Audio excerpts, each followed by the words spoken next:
Support us by subscribing, ring the notification bell, press all, and thumbs up. Thank you. Jared Kushner, the Honorable Ivanka Trump, Oscar Stewart, and Jonathan Morales.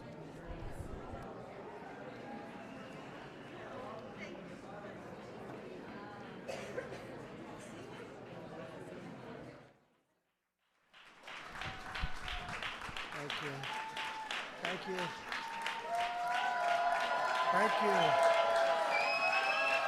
Well, thank you very much. Thank you, everybody. And a friend of mine, Tim Scott from South Carolina, a senator. Where are you, Tim? You're up. There he is. And I said, you know what, Tim, you have a big vote coming up. I think you want to go back to the Senate. So I will tell you, without Tim, this wouldn't have happened. Tim Scott, thank you very much. We love you. Go back to the Senate and vote. Thanks, Tim. Melania and I are delighted to welcome so many friends and families to this incredible house, the White House, to celebrate this really sacred season and a very special time. To everyone here today, happy Hanukkah. We're delighted to be joined by Vice President Mike Pence and his incredible wife, Karen. And if you'd both come up, Mike, wherever you may be, come on up. Karen, please come up. Also, as you know, Ivanka and Jared have worked very, very hard in this whole endeavor and many other endeavors. I will tell you, they're doing an incredible job, and I'm very proud that the Jewish faith is a cherished part of our family. Very proud of it. I'd like to recognize Secretary Stephen Mnuchin, Secretary Betsy DeVos, Deputy Attorney General Jeff Rosen. Hi, Jeff. As well as Senators Tim Scott, who just left, and he's a fantastic guy, and James Lankford. Where's James? Where's James? James, come up here, will you please, James? Did he have to go for the vote too? All right. Tell him we mentioned his name. A lot of these people are voting on some very important things right now. I'm saying, you know what? Get out and vote, right? And we have Representatives Doug Collins, Joth Gottheimer, David Cutshaw, Elaine Luria, Max Rose, and Lee Zeldin, all here. Where are they? Are you raise your hands? Are you here? Come on up if you want, fellas. Even the Democrat can come up. What the hell? Come on up. Come on up. What a job they're doing. Come on up. Nice to see you all. Hi. Good. Hi, Doug. That's great. Hi, Lee. Good job, Lee. Wow, what a lawyer. I'd hire you anytime, Lee. I also want to bring a friend of mine up. He's a tremendous success in so many other businesses, but they only know him because he signs Tom Brady's check every week. And he's a champ, he's a winner. His wife, Myra, passed away a longer time ago than we think, Bob. That was a big, tough time for you and for me too, and for Melania. I just want to tell you, you've been a special friend of Israel. Nobody closer to Israel than Bob Kraft. So, Bob, please come up. Please come up. And as usual, his team is mired in first place. Have you ever been in second place? Not too often. You know what I'd like you to do, Bob, while you're here? Because we could all learn from Bob. He's a champ. He's a winner. If you could say a few words about Israel, please.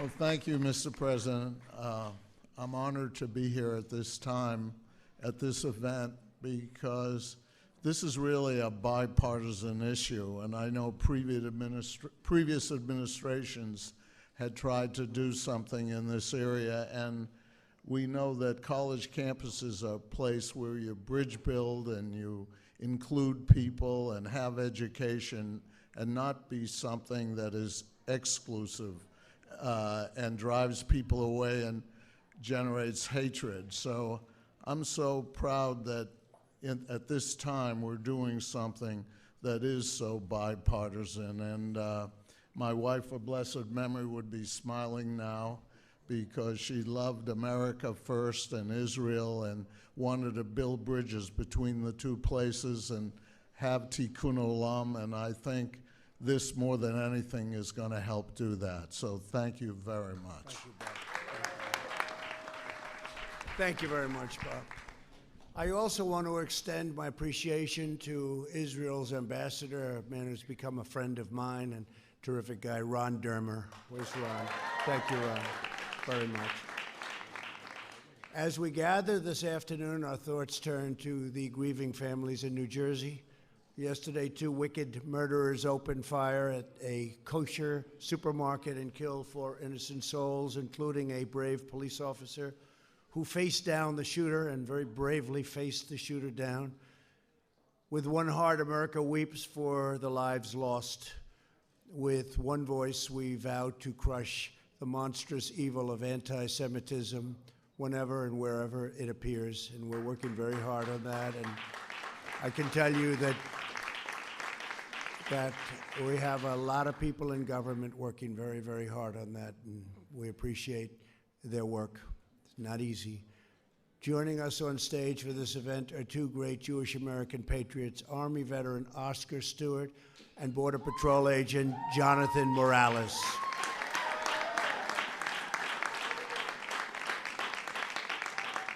As many of you remember, both of these heroes were at the Shabbat of Poway Synagogue when a killer opened fire. And by the way, Robert Jeffress, I see you right here. And what a tremendous faith leader you are and a tremendous man you are. Pastor, thank you for being here so much also. We appreciate, we have so many people and so many great faith leaders here, and I want to thank you all for being here. It's fantastic. This is a great, great day. We appreciate it very much. Robert, thank you very much. They raced towards the gunfire and saved countless American lives. Oscar and Jonathan, thank you both for responding to the worst evil with the best of American valor. This afternoon, we celebrate the miracle of Hanukkah. More than 2,000 years ago, a ruthless tyrant persecuted the Jewish people and desecrated the Temple of Jerusalem. But a group of Jewish patriots defeated a powerful army, rededicated the temple, and won back their right to worship God in freedom. Recently, I received a remarkable letter from a 12-year-old boy named Austin Polanski from San Francisco, California. In the letter, Austin summed up the meaning of Hanukkah. He said, on Hanukkah, it is a tradition to light the menorah and place it by the window. We do this to exemplify how we are not afraid to show who we are or what we believe in. In Austin's letter, we asked if he could celebrate Hanukkah with my family at the White House, and this year, we are thrilled to let you know that Austin is with us today. Where's Austin? Where's Austin? Come on up here, Austin. Come on up here, Austin. Good-looking guy. Good. Come on, Austin. Don't be shy. It's only Bob Kraft. You want to say a few words? You want to say, come on, Austin. Come on, Austin. Let's get with it, Austin. Thank you for having me at the White House today. It was very unexpected. My mom pulled me out of school when the White House called, and I was in the middle of lunch. Probably one of the first times I was ever speechless. Yeah. Thank you for having me here. Go ahead, you can go. That's a good job, Austin. Come here. Thank you. Great job. Thank you. He didn't know he was going to do that. You did a good job. Considering we got you by surprise a little bit, right? Thank you. Stay with the First Lady. Do you know about Kraft and everybody on stage? Huh? Is that a Trump yarmulke? Oh, it's a Trump yarmulke. Wow, I like it. Can I have that, Austin? I want that. Across our country, Jewish Americans strengthen, sustain, and inspire our nation. As president, I will always celebrate and honor the Jewish people, and I will always stand with our treasured friend and ally, the State of Israel. That I can tell you.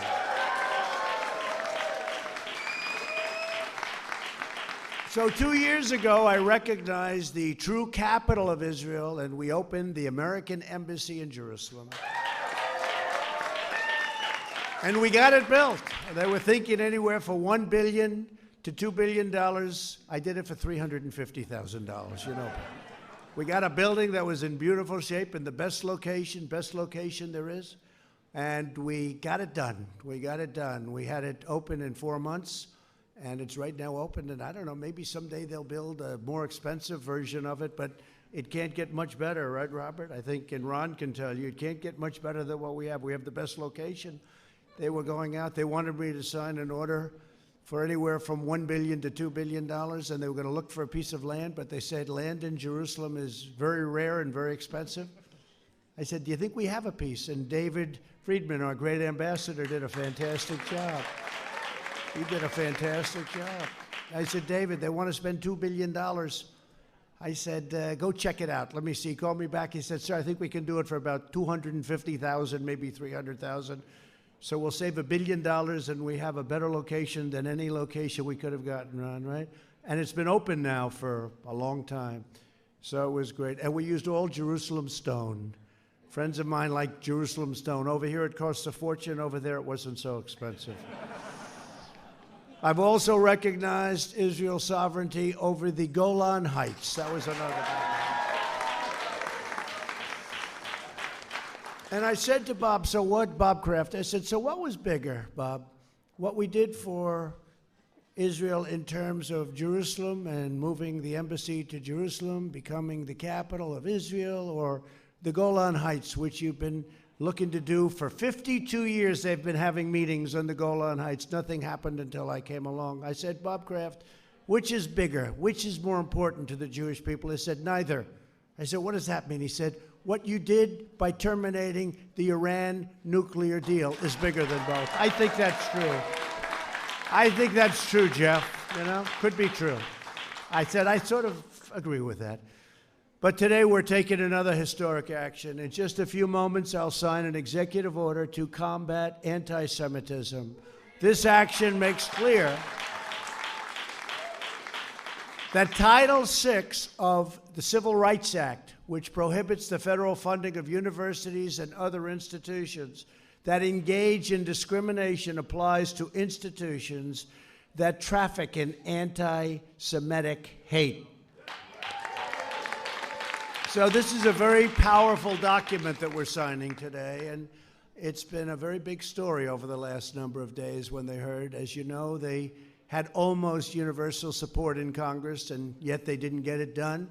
And this has gone on for years and years. They've almost had universal support, but there was always a roadblock. But this year, there's no roadblock because I'm doing it myself. It's much easier. And we have support from many in Congress. This is our message to universities. If you want to accept the tremendous amount of federal dollars that you get every year, you must reject anti-Semitism. It's very simple. My administration will never tolerate the suppression, persecution, or silencing of the Jewish people. We have also taken a firm stand against the so-called divestment and sanctions movement, or BDS. You know that very well. And I have to tell you, Jared Kushner and Ivanka, they've been talking to me about this for 3 years now, maybe longer than that. But I go back about 3 years where it's something that I could do about it. You know, in this position, we can do things about it. Before that, not quite as much. I'd be just like you. Successful, doing nicely, but not for this. But they've been talking from the beginning of the administration. They've been bringing this up. And we forcefully condemn this anti-Semitic campaign against the state of Israel and its citizens. We are profoundly honored to be joined this afternoon by Rosalie Glasser, survivor of the Nazi Holocaust, the darkest chapter of human history. After the war, Rosalie came to America and started a drapery manufacturing business. Now she has written a book, starred in an award-winning film, and is going strong at the age of 102. Where is Rosalie? Hi. You're looking good. Thank you, Rosalie. Thank you for being here. It's an honor. And you really fill our hearts with hope and joy, Rosalie. So many people, and we know of your story. In honor of Rosalie and the millions of Jews who suffered unthinkable persecution, We renew our pledge now and always, never again. Never again. Today we thank God for the Jewish people whose love and loyalty, brilliance and bravery, resilience and resolve, spirit and strength bless America and the world. Before I sign the executive order, I'd like to ask Oscar to say a few words, and Jonathan will light the menorah. Thank you all very much. Thank you. Oscar, please. Thank you, Mr. President. Oh boy, this is a great moment. So what I want to say is, in scriptures, it teaches us that when the Jewish armies went to fight to conquer the land of Israel from the Canaanites, it says the generals would speak to their men and say, "Leave if you're afraid." I always wondered why it says this. If you're afraid to leave, because God was fighting for them. So I came up with this on my own. It's because you had no faith in God. Well, today I stand with a group of people who have tremendous faith in God, and we are all of different faiths, and we're all here with one thing in mind, and that is to end hate. And I am so proud to be standing here the day that this was signed. This is a momentous moment in my life. And I want to thank the President and the First Lady for everything that they've done for Israel, but more important, for what they've done for America. America is a nation of many, many people, and we need to remember, whatever God you pray to, whatever religion you practice, we are all Americans, and we need to love each other, and that will conquer hate. Once again, thank you very much, Mr. President. I'm deeply honored. Fantastic job. Thank you very much. I appreciate it. And by the way, I see Alan Dershowitz. Come on up here for a second, Alan. Wow. And I'd like to ask my friends, the pastors, to come up here. You know, Robert, and I have to say this to the other pastors, some of whom have been very kind, all of whom have been very kind. We've never had such evangelical Christian support. Jeff, come on up, Jeff. Come on up here, Jeff. You're the one that's doing such a good job legally to make sure all of this happens. But Robert Jeffress, I didn't know him, but I watched him, and I'd watch him on different shows, and I'd say, I like that guy. Man, he talks really great about me, and I like people that talk well about me. And he was saying, you know, he may not be the greatest Christian I've ever seen. He may not know the Bible quite as well as the rest of us. In fact, he may not know it very well at all. But that guy's a real leader, and he's going to do a job, and I appreciated that statement. I don't know if I should have, but I did. And I think we have led, because I think we've made more progress toward faith leaders. We got rid of the Johnson Amendment, which was a disaster. So I'd like to ask if, Robert, if you could say a couple of words, and if I could also ask Alan Dershowitz to say, and then we're going to sign a very important document. Okay, Robert, please. Thank you. It is true. I believe President Trump is the most pro-faith president in history when you look at what he has done for people of all faiths. And Mr. President, you know, Jewish and Christian believers alike believe what God said to Abraham in Genesis 12, that God would bless those who bless Israel, and he would curse those who curse Israel. And I want to thank you, Mr. President, for being the kind of president who has the courage to stand up and be, when it comes to Israel, on the right side of history, but most importantly, you're on the right side of God, and that's why you are not going to fail, and we're going to stand behind you 100%. Thank you, Mr. President. Thank you, Joe. Great. For 65 of my 81 years, I have spent at universities all over the country and all over the world. There is no more important event in those 65 years to turn universities away from being bastions of hatred and discrimination than this executive order being signed today. It is a game changer. It will go down in history as one of the most important events in the 2,000-year battle against anti-Semitism. Thank you, Mr. President. You did a great, great job. The people who helped you do this did a great, great job, and you will be remembered by history for all time for having signed this very important order. Thank you.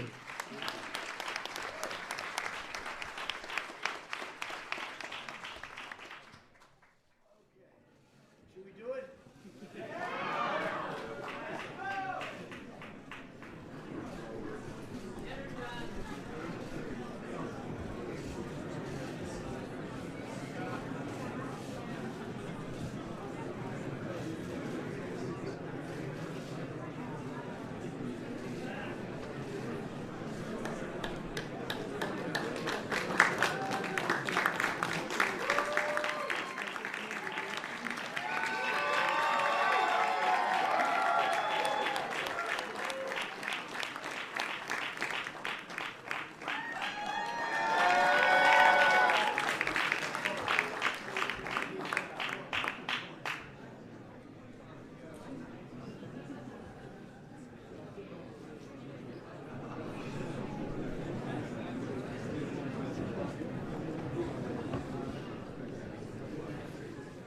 I just want to thank President Trump for all of his leadership on behalf of America. What we've seen the president accomplish over the last 3 years has been extraordinary. When President Trump decided to run, there were a lot of people who weren't sure what somebody who had never done anything in politics before would do, and I would say that all of our expectations have been greatly exceeded.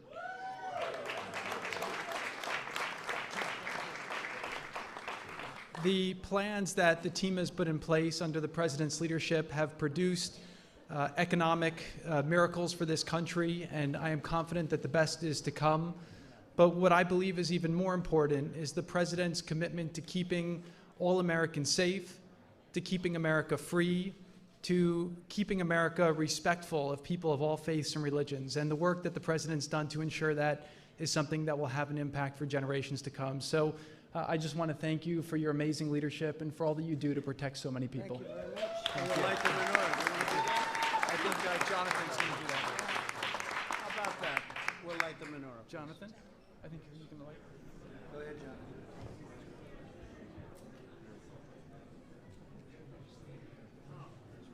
You're perfect.